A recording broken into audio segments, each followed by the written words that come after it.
Hello again. Today we're going to talk about some interesting amputation situations that are quite horrifying, and no, they are not fun. Let's begin with Aaron Ralston. Many people may know him by the movie 127 Hours.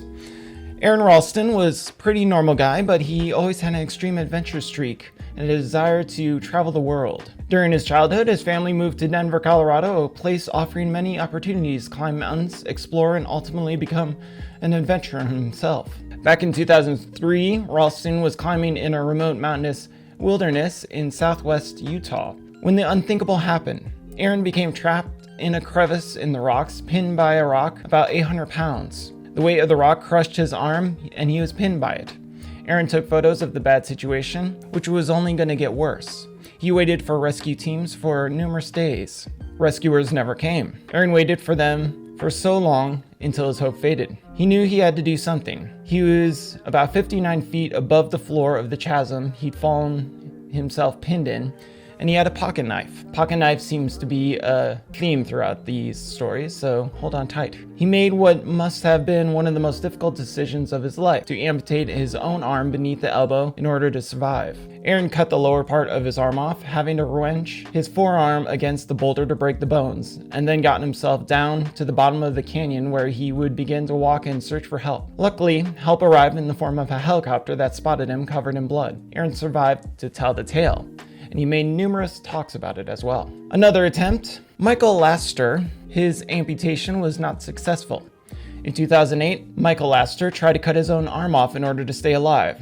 So he thought. Laster was injecting himself with cocaine into his arm in a California motel room when he came to believe that he might have injected an air bubble into his vein, making it very fatal if you have an air bubble in there. Panicked, he ran, fleeing the motel room, and went to a nearby Denny's restaurant where he grabbed a butter knife and tried to unsuccessfully cut his own arm off. It's used for butter, not cutting your arm. After the unsuccessful attempt at self-amputation, Laster charged into the actual kitchen area of the restaurant where he retrieved a chef's knife and began sawing his own arm off to remove it. By this time, the police had been called. They attempted to talk him down, telling him to drop the knife, but Laster was absolutely convinced he was going to die. The police then used a taser to knock the subject off his feet and were able to take him to a nearby hospital. Laster just really high when he freaked out and barreled into a restaurant to remove his own arm. He was responsible, suspicion to likely die. The world will never know. John Metz, a Connecticut man, was heating up dinner as he normally did one fateful night in June 2010.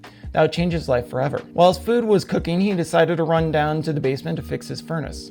Somehow, he became trapped beneath the furnace. Jonathan spent a full 12 hours screaming for help and a total of 3 days pinned underneath the furnace. When it became clear that help wasn't coming, Metz thought to himself, what would MacGyver do in this situation? Out of all things, Metz thought back to the television show MacGyver, as we all do. Then he decided to do what most of us would do, the unthinkable, such as like in a Saw movie. He retrieved a hacksaw that had been lying nearby and began to slowly saw his arm off to escape. He made it most of the way before passing out. That same day, a friend had become worried by Metz's absence and ultimately called the police. Metz was found and rescued. His attempt at self-amputation did save his life though. However, even though he didn't fully complete the amputation himself, doctors finished the job later on. They noted that had Metz not used the hacksaw to remove the tissue they're connected to the rest of his body, a powerful bacteria infection would have set and killed him a couple hours later. By even attempting to saw his own arm off, John Metz saved his own life, and he was fitted with a prosthetic. What would you do in that situation? I can't imagine sawing my own arm off, but if need be, I'd even chew it off if I didn't have anything else. I'm not a vegan, so it's okay. In 2011, a 61-year-old Colorado logger named John Hutt was out in the remote wilderness of Colorado when 6 tons of machinery fell off his trailer and onto his foot, punning him instantly. Hutt had been loading trees into his trailer when the incident happened, and he acted extraordinarily quickly in order to survive. He couldn't get a cell phone signal, and he knew that no one was coming his way, so he dug out his pocket knife. Here we go with the luxurious pocket knife idea. Always hold a pocket knife if need be if you're in the wilderness. Hutt went straight to work and amputated his own toes and his tiny little pocket knife, a tool he carried with him whenever he was out in the wilderness, and managed to escape to safety. Jonathan Hutt would return to the wilderness in a short order being out and only a month after the incident, even after he had a good sense of humor after the treatment. Another tale of self-amputation comes from Myron Schalfman. He was in his garage making sausage with a meat grinder on August of 2018. As he went to retrieve some of the meat from the electric grinder, he accidentally hit the foot pedal, which sucked his left arm into the machine. His hand was sliced up and his arm bones were broken. He was still stuck to the grinder by other tissues, not Kleenex, but his meat tissue. The 69-year-old Vietnam vet wasn't going down without a fight, and he knew that, considering the damage done to the flesh was already happened to his arm. He'd likely bleed to death if he didn't free himself from the grinder and get help. So he instantly decided to cut his own arm off. Schalfman simply didn't hesitate. He reached for a nearby knife and got to work. He escaped and called the police, who tied off the wound.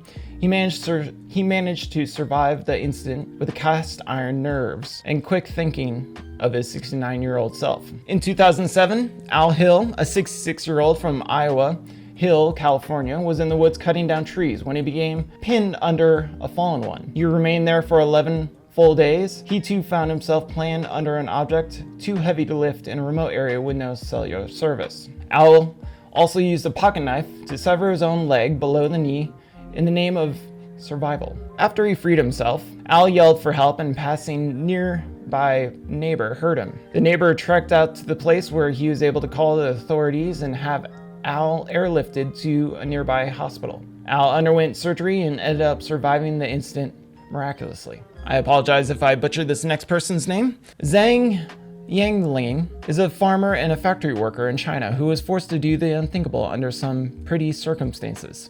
The terrifying yet inspirational story of the personal grit began when Zang was diagnosed with arthritis enormis in his leg. The hospital visits had already drained Zang's financial resources, and there was no way he would have been able to pay the approximate $48,000 needed for the required amputation. Doctors apologized, of course, saying that he likely had 3 months left to live and sent him on his way. Over the following months, Zang's leg got worse and worse. Maggots began infesting in his limb. But Zang wasn't about to give up without a fight, especially his family on the line. During the early morning hours of April 2012, he decided to bite down on a large piece of wood, using a fruit knife and a hacksaw, remove his own leg. The self-amputation saved Zang's life.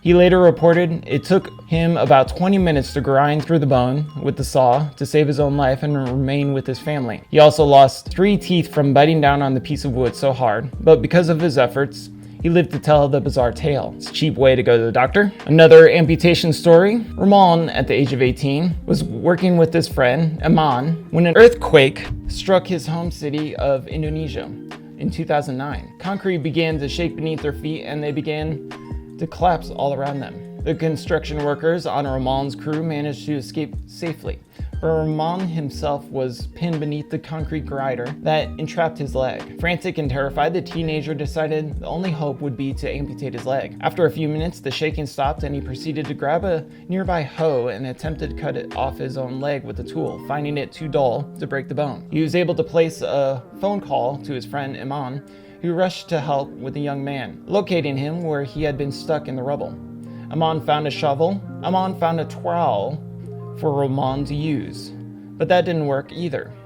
Iman then found a hacksaw, and Ramon again tried to saw through his own leg to free himself in the name of survival, but he had become too weak by this point. That's when Iman realized that he had to do the unthinkable and took the saw and finished the job for him. Iman sawed the rest of his friend's leg off, wrapped the wound, and took Ramon to a nearby hospital. And yet another amputation would take place a little further to ensure a clean break and a clean wound. He survived this tale. Another one, hope you're ready.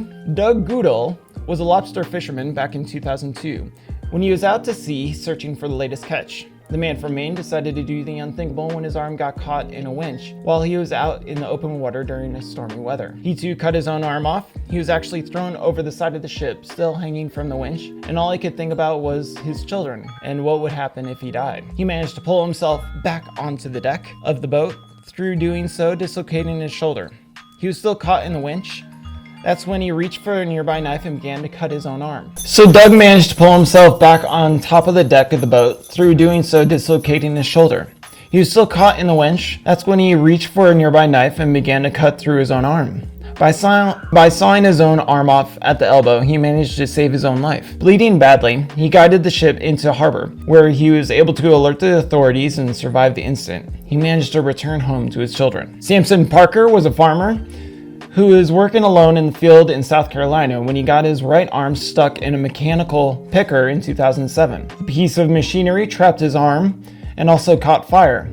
Double whammy. Faced with the possibility of burning to death slowly, trapped by a piece of heavy machinery, he decided to take his tiny 3-inch pocket knife and saw his own arm off to make the escape. Parker managed to cut his arm off and would later remark that he felt very little during the experience. I highly doubt that. Maybe it was the fire. A firefighter named Doug Spinks arrived at the scene to find Parker burned and bleeding profusely and would end up saving his own life. Parker would later recount the events of that day as he sat for interviews in front of the same piece of machinery which nearly killed him, noting that he believed it was the fire which kept him from passing out from the shock and pain of sawing his own arm off with a pocket knife. Well, that was fun, interesting stuff. What do you think of cutting your own limb off? I don't know if I could, but I'm sure if things had to be done, anything is possible, such as Gary Vee has said in the past. Thank you. Have a great day. Thank you for the subscribers. Bye.